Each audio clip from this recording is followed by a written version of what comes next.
We finally reached the end of 1986. December 26th is the last day of releases, and it brought 3 games. 2 that I like a lot and happen to include peripherals in the box, and one that is considered one of the worst games on the system. I'm going to kick this off with a game I enjoy. Crazy Climber can be a tough game to get into. It's got a distinctive control scheme, and if you don't know about that, you won't even be able to move. If you do know about it, you still might not be able to move, because climbing requires understanding a few things about the game. The original arcade game dates from 1980. It's a game I happen to enjoy a lot, and not only because I'm the only person who can get themselves on the high scoreboard at my local arcade. Like all early arcade games, the concept is simple. You're a human fly scaling a building. You have to get to the top, but things will be dropped on you, giant monsters will try to knock you off, window washers will get in your way, and I'm sure there's a few more obstacles that are slipping my mind. At the top of the building, you get picked up by a helicopter and taken off to the next building. In the standard mode, the Famicom has 8 buildings instead of the arcade's 4. And that brings me to one of the more interesting things here. This is not a direct port of the arcade game. Nichibutsu added a ton of new features to the Famicom version. But the first thing we have to talk about is the control scheme. The way it works is one stick controls your left hand, one stick controls your right hand. Oh, but you say, the Famicom doesn't have 2 sticks. Au contraire, my friend. The Famicom does indeed have 2 control pads, permanently attached in fact. You have to play Crazy Climber with the first and second player controllers in your hand. You hold them in a vertical grip, so that left is up is right, and so on. The first player pad controls the left hand, and the second player pad controls the right hand. The easiest way to go up is to alternate left and right. So you hit left hand up, right hand down, then right hand up, left hand down, and so on.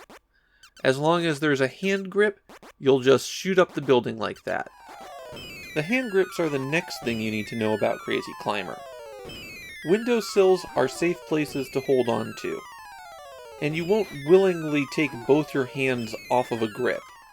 There are spaces in between the window panes, though, where you don't have a grip. You'll have to cross them when shimmying horizontally, and sometimes you'll have to shift off of a double grip to avoid getting hit. When you're hit in the head by a lighter object like a flower pot or bird poop, you lose one of your hand grips. You can quickly grab back on, though, just by pressing in the appropriate direction for that hand. The danger is that you might get hit in the head while you only have one grip, and that will send you falling off the building. Of course, if you're hit by something heavier, it doesn't matter how many grips you have. There's one more thing to be aware of about getting hit in the head. You don't want to just sit there and take it if you can avoid it. Every time you're hit, it drains 10 seconds from your clock. So if you charge straight ahead into a bunch of flower pots, you're going to run out of time before you reach the top of the building. But sometimes you just won't be able to avoid it. Something that's been added into this version of Crazy Climber are power-ups. When you pass over the correct window, an item pops out. You do have to catch that item to use it, though. Some of what's available are a stopwatch that freezes all obstacles in place, a bottle of milk that makes you invincible, this magnifying glass which makes all items on the screen appear, and then there are the 2 most vital ones. The helicopter, which sends you up about a screen length. There's a segment in a stage where you have to get this item. The other big thing is the key. That makes this door appear, and if you go inside the door, everything changes.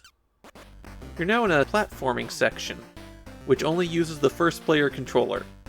Your goal is to collect the special item here, and if you do this on all 8 stages, then you unlock an extra 8 super hard stages when you complete the game. Clearing that extra hard difficulty is how you get the real ending. I have one more big tip for Crazy Climber. Don't be afraid of the closing windows. They move slow, so if you're climbing fast with an alternating handhold, they can't get you.